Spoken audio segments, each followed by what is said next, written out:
မင်္ဂလာပါကျွန်တော်တို့ဒီနေ့ Creo သင်ခန်းစာလေးမှာတော့ Creo မှာ 3D CAD လေးဘယ်လိုဆွဲရဲဆိုတာကိုပြောပြပေးပါဖြစ်ပါတယ်အဲ့မှာဆိုရင်ကျွန်တော်တို့ဒီမှာပုံလေးကိုကြည့်လိုက်မယ်ဒီပုံလေးကိုကြည့်တဲ့အခါမှာကျွန်တော်တို့ဒီဘက် view ပေါ့ဒီဘက် view ကနေကြည့်တဲ့အခါမှာ front view ပဲဆိုတာဆိုနော် front view ကကြည့်တဲ့အခါမှာဆိုရင်ဒီလိုလေးပေါ်တယ်ဆိုပေမဲ့ဒီဘက် right view ကနေကြည့်တဲ့အခါမှာသူကဒီလိုမျိုးပေါ်နေမယ် right view ကကြည့်တဲ့အခါမှာလိုအဆောင်လေးပဲဟော right view ကကြည့်တော့လေလိုအဆောင်လေးပဲလို့ထင်ရပေမဲ့နော် front view ကကြည့်လိုက်တော့လေဒီလိုဖြစ်နေပြန်အဲ့ဒါကိုကျွန်တော် top view ကနေကြည့်တဲ့အခါမှာဒီလိုမျိုးဖြစ်နေမှာဖြစ်တယ်တော်ပြီးတော့ကြည့်တဲ့အခါမှာဒီအပေါ်အဆောင်ကနေအပေါ်ကကြည့်ရပြတဲ့ဒီလိုလေးပဲမြင်ဒါလေးကိုဒဲလို့ပဲထင်ရတယ်လူမျိုးပုံစံဖြစ်နေအဲ့မျိုး cap လေးကိုဒီမှာသူ့မှာအတိုင်းအတာရှိတယ်အဲ့ဒါလေးကိုကျွန်တော်ဘယ်လိုဆွဲမလဲဆိုတာကိုဆွဲကြည့်မယ်ပေါ့နော်ဒါလေးကိုသုံးဘက်မြင် cap ကတစ်ဖက်တည်းမဲ့တစ်ဖက်တည်းအတိုင်းအမှန်မဟုတ်ဘူးဒီမှာဒီတစ်ဖက်မှာလိုဖြစ်ပေမဲ့ဒီဘက်မှာလိုဖြစ်နေသေးတယ်ဒီဘက်ကြည့်ရင်လိုဖြစ်နေတယ်အဲ့တော့ကျွန်တော်ဒီ 3D cap ပေါ့နော်ဒီလိုလေးဒါလေးကိုကျွန်တော်ဆွဲကြည့်မယ်ဒီ dimension လေးကိုဒီ dimension လေးတွေဒါကျွန်တော်ဆွဲကြည့်မယ်ပထမဆုံးဆွဲမှာကျွန်တော်ဒီ front ဒါကို front plane ယူလိုက်မယ် front plane မှာဆွဲမယ်ပြီးတော့ဒီမှာဒါ right plane မှာဆွဲလိုက်မယ်เนาะအဲ့လိုမျိုးဆွဲမယ်အဲ့တော့ကျွန်တော်ဆွဲကြည့်ရမယ်အဲ့တော့ကျွန်တော်ဆွဲကြည့်မယ်ဆိုရင်ဒီမှာ 3D cap ပေါ့เนาะဆွဲမယ်ဒီမှာ plane for လိုက်မယ်ကျွန်တော် front plane မှာဆွဲမယ် front plane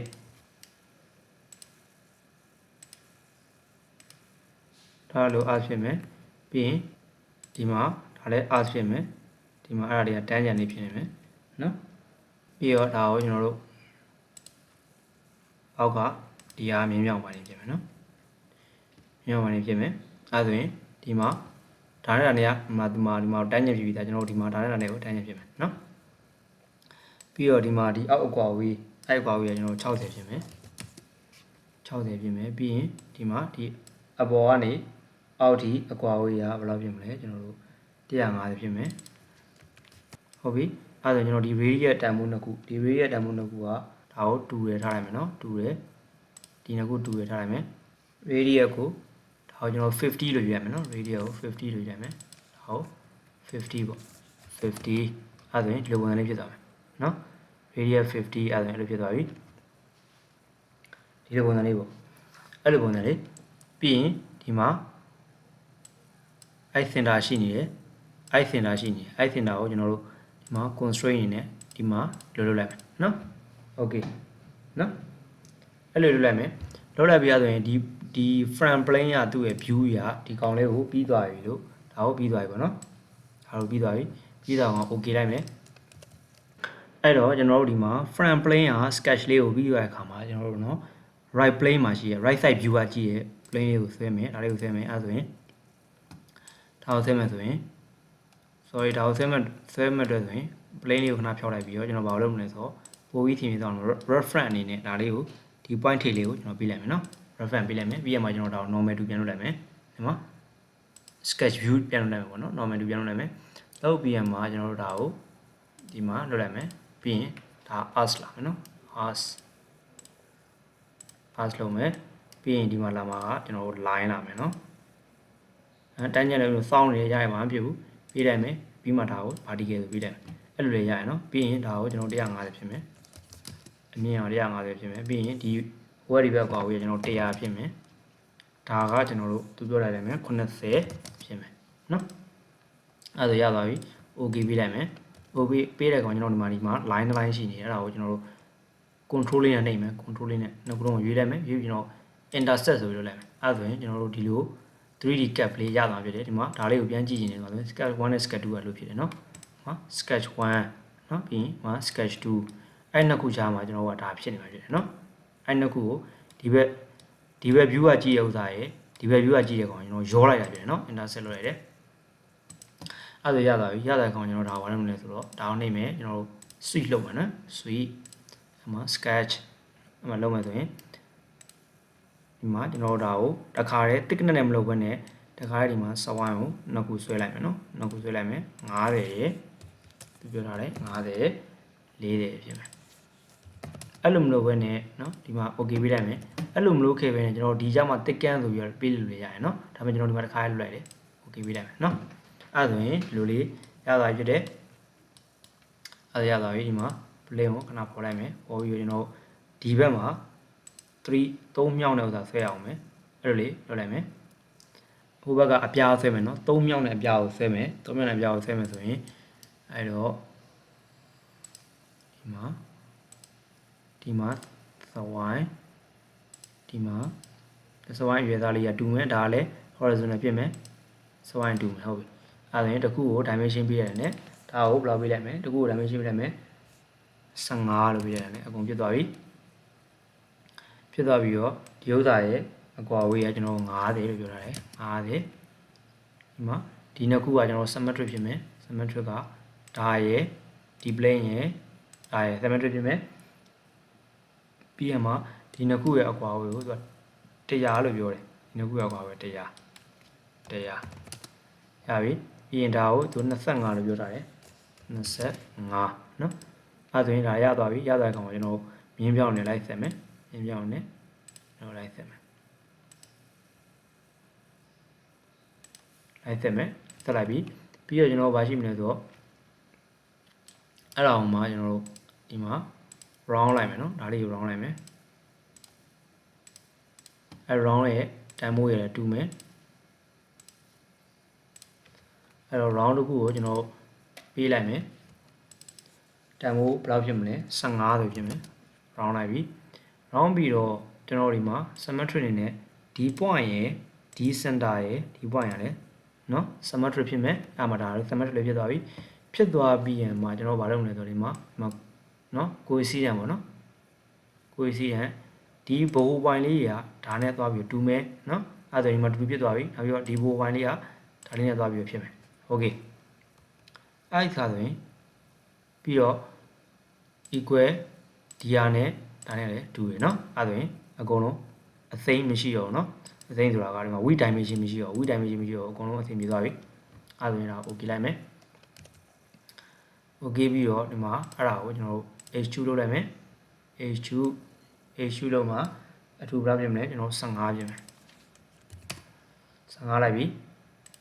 okay လိုက်ပြီ okay ပြီးရကမှာ plane ဖြောက်လိုက်မယ်ဒီမှာဒါလေးကိုကျွန်တော် radius လေး round လေးပေါ့နော်ဒီမှာ round လေးတစ်ခုထည့်လိုက်မယ် round လေးထည့်မယ် round ဒီမှာတော့မပေါ့ဘူးဒီမှာဆိုရင် round ကျွန်တော်ဆိုပါဆို2လောက်ပဲထည့်လိုက်မယ်နော် round လေးထည့်လိုက်မယ်အဲ့ဒါဆိုရင် okay လိုက်ပြီအဲ့ဒါကိုကျွန်တော်ဒီမှာ shading with reflection နဲ့ကြည့်လိုက်မယ်အဲ့ဒါဆိုရင် low one ဖြစ်သွားပြီအဲ့ဒါဆိုရင်ကျွန်တော်ဒါကို view မှာနော် reflection တွေအဲ့မလို့ခြင်းဘူးဆိုရင် environment မှာကျွန်တော်ချိန်လိုက်မယ် shadow ရဲ့ reflection နဲ့ဖြောက်လိုက်မယ်နော်သူကအဲ့ဒါလောက်တာနဲ့ဒီကဒါကိုသုံးတော့မတူဘူးနော် shady လောက် shady သုံးရင်လိုလေးပဲဖြစ်မှာနော် shady with reflection ဆိုရင်ကြတော့ပိုးပြီးတော့လူပုံစံဖြစ်တယ် shady with reflection ဆိုလူပုံစံမျိုးဖြစ်တာပိုးပြီးတော့ reflection တွေကပါတယ်နော် reflection ဒီမှာ shadow reflection တွေဖယ်ထားမယ်အဲ့လိုလေးဖြစ်တယ်နော်ဒီမှာလုံးဝ shady လေးဆိုဒီလိုပဲဖြစ်မယ်နော်အဲ့ဒါကိုအသင်ပြရာသုံးနိုင်ရနော် shady with reflection ကျွန်တော်သုံးလိုက်မယ် okay လိုက်မယ်ပြီးရင်ကျွန်တော်တို့ဒါလေးကိုပေးလိုက်မယ်ပေါ့တခုပေးလိုက်မယ်ပေါ့နော်စင်မြတ်တခုပေးလိုက်မယ်ဒီကတ်ဥစ္စာကိုပေးလိုက်ပတ်ကိုရွေးလိုက်မယ် okay လိုက်မယ်ဒါဆိုရင်ဒီလိုပုံစံဖြစ်သွားပြီเนาะအဲ့ဒါမှကျွန်တော်အတွင်းထဲကဥစ္စာလေးထပ်ရွေးရနေရဆိုရင်ဒီမှာတခုပေါ့တခုပေးလိုက်မယ်အဲ့ဒါကိုမှကျွန်တော်ဒီမှာကိုဒီဥစ္စာကို surface ကိုရွေးပြီးမယ် surface control နှိပ်မယ်ဒါလေးရွေးပြီးမယ်ကျွန်တော်လိုချင်တဲ့ surface လေးကို control လေးနဲ့ရွေးပြီးမယ်ဒါလေးရွေးပြီးမယ်ဟာပြီအဲ့ဒါဆိုရင်ပြီးရင်ဒီမှာဒါကို okay လိုက်မယ်နော်အဲ့ဆိုရင်ဒီမှာအဲ့လိုပုံစံလေးဒီလိုပုံစံလေးရသွားပြီဖြစ်တယ်နော်အဲ့ဆိုရင်ပြီးရဲ့အခါမှာကျွန်တော်ဒီမှာဒါတွေကိုမလိုတာတွေကိုဖျောက်လိုက်မယ်ဒါလေးဖျောက်လိုက်မယ် switch လည်းဖျောက်လိုက်မယ် switch ရဖျောက်လို့မရတော့ဒါတွေအဲ့ဆိုရင်ရသွားပြီနော်ဒါကိုကျွန်တော်တို့ annotate မှာဒီမှာ show model dimension တက်မယ်ဆိုရင်ဒါတွေကိုတက်မယ်ဆိုရင်ဆိုတော့နော်ဒီဟာတွေပြီးတော့ apply ဒီဟာတွေ apply ပြီးတော့ဒီမှာတက်လို့မရဘူးဒါ sweep apply နော် sketch apply h2 apply raw apply နော်အဲ့ဒါဆိုရင်ပြီးရခါမှာ cancel လိုက်အဲ့ဒါဆိုရင် dimension တွေဒီမှာအကုန်ရလာပြီဖြစ်တယ်နော် dimension တွေအကုန်ရသွားပြီဒါတွေကိုလည်းကိုယ်စိတ်ကြိုက်ကိုအဆင်ပြေတဲ့ပုံစံလေးဒါတွေကိုချိန်လို့ရတယ်နော်ကိုမြင်သာအောင်ဒီလုပ်လို့ရတယ်ဒါကျွန်တော်ကဒီမှာအကြမ်းမြင်မဲ့လုပ်ပြလိုက်မယ်နော်ဒါရကိုလုတ်တက်သွားပြီဖြစ်တဲ့အတွက်အဲ့လောက်ကြီးခက်ခဲမရှိဘူးเนาะခက်တဲ့မရှိဘူးပြင်တာကိုဒီဘက်လှည့်လိုက်မယ်ပြီးရင်ဒီမှာ25သာရှိနေအဲ့တော့လူရှိလိုက်မယ်ပြီးရင်50သာရှိနေအဲ့ဒါကိုခွဲရွှေ့လိုက်မယ်50ကိုဒီမှာအလဲကိုထားလိုက်မယ်လွှဲထားတယ်မှာအလဲမှာအဲ့လိုမြင်းချောင်းလေးပေါ်လာတယ်เนาะကိုလှုပ်ကြည့်ရင်သိလိမ့်မယ် 50နော် okay အဲ့ဆိုရင်ဒါလေးကိုကျွန်တော်စီးလိုက်မယ်ဒါလေးကိုစီးလိုက်ပြီနော် 3D cap ပေါ့စီးလိုက်အဲ့ဒါလေးကိုကျွန်တော် drawing လေးထိုးကြည့်မယ် 3D cap ကို drawing လေးထိုးကြည့်မယ်ဒီမှာကျွန်တော်ဆွဲတဲ့ဥစ္စာလေးကို drawing ထိုးကြည့်မှာဆိုရင် 3D cap အဲ့ဒါကျွန်တော် drawing ဖြစ်မယ်ပြီးရင်ဒီကကားတိုင်ဝင်ယူမယ် empty landscape A3 okay မယ်နော် okay လိုက်ပြီပြီးရခါကျမှကျွန်တော်တို့မလုပ်မလဲဆိုတော့ဒီမှာ general view เนาะ no command state ဒီမှာထည့်လိုက်မယ် click လိုက်မယ်ကြီးနေရเนาะကြီးနေတဲ့ကောင်မှာ scale ကိုသွားလိုက်မယ်ကျွန်တော် 0.5 ပြထားလိုက်မယ် 0.5 apply လိုက်မယ်အဲ့ဒါဆိုရင်ဒီလိုပုံစံလေးဖြစ်နေမယ်အဲ့ဒါအောင်မှကျွန်တော်ဒါကို view type မှာကျွန်တော်အဲ့ဒါကို front နဲ့လို့ရှင်တယ် front apply เนาะ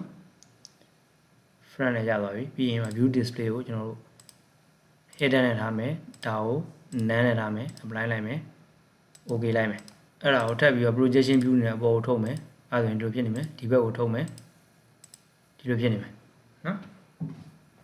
ဒါရေအကုန်လုံးလည်း header နဲ့ပဲယူမယ် view display header none apply okay ပြီးရင်ဒါကိုလည်းဒါရေအကုန်လုံးကိုလည်း view display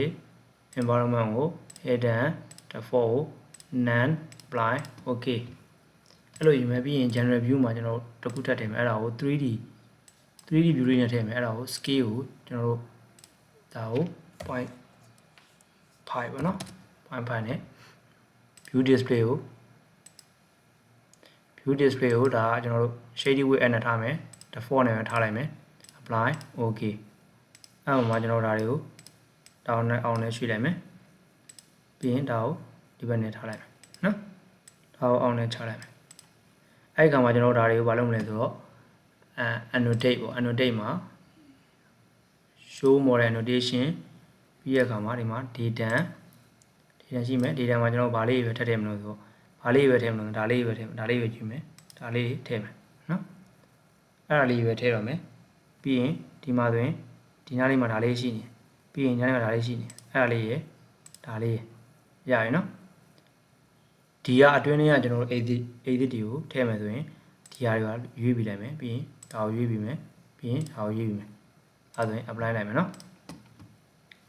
အကုန်လုံးတေးကြခြင်းလဲဆိုရင်ဒါကိုနှိပ်လိုက်မယ်အဲ့ဒါဆိုရင်အကုန်လုံးဒီမှာ edit တွေပေါ်လာပြီ edit တွေပေါ်လာမှာကျွန်တော်ဒါရေမယူဒါတွေမယူခြင်းနဲ့ဟာပြန်နှိပ်ပြီးလိုက်မယ်ဒါရေမယူနော်ဒါရေမယူတဲ့ဟာတွေဒါရေမယူအဲ့လိုပဲဒီမှာဒါလည်းမယူနော်အဲ့ဒါရင် apply လိုက်မယ် channel ရယူမယ်ဆိုတော့ okay လိုက်မယ် cancel လိုက်မယ်အဲ့လိုလုပ်လိုက်ခံမှာပြီးရမှာကျွန်တော်တို့ဒီမှာဒါကိုမယူပြီးရင်ဒါကိုလည်းကျွန်တော်တို့နည်းနည်းပဲယူမယ်ကန့်သက်ချက်နဲ့ပဲယူမယ်နော်လောက်လေးပဲအဲ့လိုပဲယူလိုက်မယ်ပြီးရင်ဒါတွေလည်းအဲ့လိုပဲ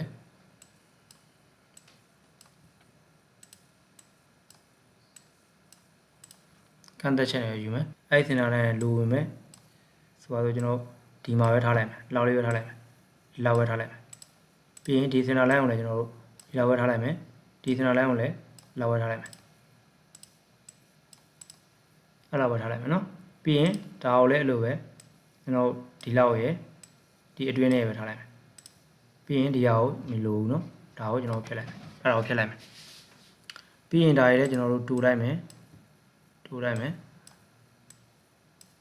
ပြီးရင်ဒီမှာကျွန်တော်နှစ်ချောင်းဖြစ်နေမယ်တစ်ချောင်းလုပ်ပြီးရအောင်တစ်ချောင်းအကျန်နေမှာမဟုတ်တော့အပေါက်ကဟိုဘက်ဒီဘက်နှစ်ခုဖြစ်နေပြီလေနော်အဲ့တော့ဒါကိုလည်းတူမယ်ရပြီ okay အဲ့ဒါကြတော့ကမှကျွန်တော်တို့ဒီမှာ show model annotation ဒီမှာ dimension ကိုသားမယ်ကျွန်တော်လွယ်ပဲဒါကိုအလွယ်လေးလုပ်လိုက်မယ်နော် apply လိုက်မယ် cancel ပေါ့အဲ့လုပ်လိုက်မယ်ရွေးမယ်ဆိုရင်ဒီကိုသွားမယ် dimension ကိုသွားမယ် dimension ပြီးရင်အကုန်လုံးရွေးလိုက်မယ်သူ dimension တွေပဲရွေးသွားလိုက်မယ်ပြီးရမှာ clean at dimension လုပ်မယ်ဒါကိုကျွန်တော် 0.4 လုပ်လိုက်မယ်နော် 0.4 လုပ်မယ် snap line နဲ့လုပ်မယ် create snap line လုပ်မယ် apply လိုက်မယ် close လိုက်မယ်အဲ့မှာသူ့ရဲ့ font နဲ့လိုပုံစံလေးပေါ်နေတယ်အဲ့တော့ dimension ကိုထားလိုက်မယ် dimension ကျွန်တော် dimension ကိုကျွန်တော် annotation အကုန်လုံးပါ annotation အကုန်လုံးကို all select လိုက်မယ် select ပြီးတော့ format မှာကျွန်တော်တို့ font မှာ3 win font ကိုသုံးလိုက်မယ်အဲ့ဒါဆိုရင်ဒီလိုပုံစံလေးဖြစ်သွားပြီเนาะအဲ့ဒီခါကျမှကျွန်တော်ဘာ ဘာတွေကိုဘယ်လိုပြောင်းမလဲဆိုတော့ဒီမှာ150အဲ့ဒါကိုကျွန်တော်ဒီကိုသွားလိုက်မယ်ဒီကိုနှိပ်ပြလိုက်မယ်ဒီမှာ150 okay 150ဒီမှာကျွန်တော် channel ကိုပြန်နှိပ်လိုက်မယ်ဒီမှာဒါကိုရွှေ့နေတယ်ဆိုရင် channel နှိပ်လိုက်မယ်ဒီပြီးရင်ကျွန်တော်တို့ dimension ကိုပြန်နှိပ်မယ် dimension ပြီးရင်ဒီ90ကိုဒီမှာပဲရွှေ့မယ်90ကဒီမှာပဲဖြစ်မယ်90တည်းရနော်ဒီအတွင်းကအတွင်း line ဖြစ်မယ်နော်အတွင်း line ဖြစ်မယ်ပြီးရင်ဒီ90ကကျွန်တော်ဒီမှာထားလိုက်မယ်25နဲ့90ကဒီမှာမှန်တယ်ပြီးရင်အဲ့ဒါကိုဒီဘက်ကိုလှည့်လိုက်မယ်အဲ့ဒါရပြီ100လည်းရပြီ150ရပြီပြီးရင် diameter ဒါကိုကျွန်တော်အပေါ်မှာထားလိုက်မယ်နော် diameter အဲ့ဒါကိုကျွန်တော်ဒီ view မှာထားလိုက်မယ်ဒီ view မှာထားလိုက်မယ်နောက်ဒီ90ပေါ့အဲ့ဒါကိုအပေါ်မှာထားလိုက်မယ်ပြီးရင်ဒီမှာဒါကိုလည်းအပေါ်မှာထားလိုက်မယ်ရပြီနော်40 50နော်ဒီဥစ္စာကိုကျွန်တော်အတွင်းကိုထိုးချင်တယ်ဆိုရင်ဒီလိုလေးပြန်ပြောင်းလိုက်မယ်နော်ဒီမှာရှိရဒီ diameter ကြကျွန်တော်သေးလုံးနေအဲ့ဆိုရင်ကျွန်တော်ဒါကိုဒီလိုလေးပဲထိုးမယ်နော်150 r အဲ့ဒါရသွားပြီနောက်တစ်ဘာကြမ်းလို့ဆိုတော့ဒီမှာဒီအထူလေးအဲ့အထူကျွန်တော်ဒီနားလေးမှာလိုချင်တယ်ဆိုတော့နော်အဲ့ဒါလေးကိုကျွန်တော်တို့ဒီမှာဒီကိုနှိပ်ပြလိုက်မယ်အဲ့ဆိုရင်ဒီကိုရောက်သွားပြီပြီးရင်ဒီမှာ60ဆိုတာရှိတယ်အဲ့60ကိုကျွန်တော်ဒီမှာအောက်မှာလိုချင်တယ်60ကိုနှိပ်လိုက်မယ်ပြီးရင်အောက်ကိုဒါကိုနှိပ်ပြလိုက်မယ်အဲ့ဆိုရင်60ကဒီအောက်ကိုရောက်လာရင်နော်ရောက်သွားပြီဒီ scale ကိုကျွန်တော်တို့ dimension ကျွန်တော်ဒါ annotation ကိုဖြစ်တယ်ပဲ annotation ဖြစ်သွားပြီ annotation နောက်ရွှေ့ပြလိုက်နော်အဲ့ဆိုရင်ကျွန်တော် dimension တွေအကုန်အသင်ပြသွားပြီဆိုမှကျွန်တော် dimension ဆိုလုပ်လိုက်မယ် dimension or select နော် select လိုက်ပြီးမှကျွန်တော် clean နဲ့လုပ်မယ် clean နဲ့ dimension ထပ်ပြီး apply လိုက်မယ်အဲ့ဆိုရင် close လိုက်မယ်သင်ပြသွားပြီဒီမှာအဲ့ဒါကို annotation လုပ်မယ်ဒါကိုဒီနောက်ကိုရွှေ့လိုက်မယ်နော်အဲ့ဆိုရင်အဆင်မပြေတာဒီမှာမရှိတော့ဘူးနော်အဆင်မပြေမရှိတော့ဘူးဒီမှာဒီ R2 ဆိုတာရှိနေတယ်အဲ့ဒါကိုကျွန်တော်ဒီအောက်လေးကိုလူလေးရွှေ့လိုက်မယ်နော် okay အဲ့ဆိုရင်အဆင်ပြေသွားပြီအဲ့ဒါလေးကိုကျွန်တော် print ထုတ်မယ်နော် print ထုတ်မယ် file ပေါ့နော် save as export နော် pdf setting 300နော် dpm 300ဆိုလုံလောက်ပြီ grayscale နဲ့ထားမယ်ဒါတွေလည်းဒီတိုင်းနဲ့ round ထားမယ် content all ပေါ့နော်ပြီးရင်ဒီမှာဒါပြီးတော့ use to type file ထားမယ် okay မယ်ပြီးရင် export လိုက်မယ် export လည်း 3D cap လို့နာမည်ပေးမယ်ပြီးရင် pdf type က pdf ဖြစ်မယ်အဲဒါဆိုရင်ဒီမှာ pdf create လုပ်နေပြီအဲဒါဆိုရင်ဒီမှာဒီပုံလေးထွက်လာပြီတယ်နော်အဲဒါဆိုရင် 3D cap ပုံလေးသင်ပြသွားပြီဖြစ်တယ်နော်လောက်ကြည့်လို့အဆင်ပြေလိမ့်မယ်ထင်ပါတယ်ဒီမှာ front plane နဲ့ right plane မှာ front plane မှာဒီ cap လေးကိုဆွဲတယ်ပြီးတော့ right plane မှာဒီ cap လေးကိုဆွဲတယ်ဆွဲပြီးတော့ intersect လုပ်ရတယ်အဲ့ဒါလေးရတယ်လို့ကျွန်တော်ရလွယ်လွယ်လေးဖြစ်တယ်နော်အဲ့တော့နောက်က drawing ထုတ်တာကိုလည်းကိုစိတ်ပါဝင်သားသလိုလုပ်လို့ရတယ်နော်ဒီထည့်ရတဲ့မူနဲ့ကိုအဆင်ပြေလို့လုပ်လို့ရတယ်အဲ့တော့နားလည်လိမ့်မယ်လို့ထင်ပါတယ်နော်ကြည့်ရှုပြီးရတဲ့အတွက်အားလုံးကိုကျေးဇူးတင်ပါတယ်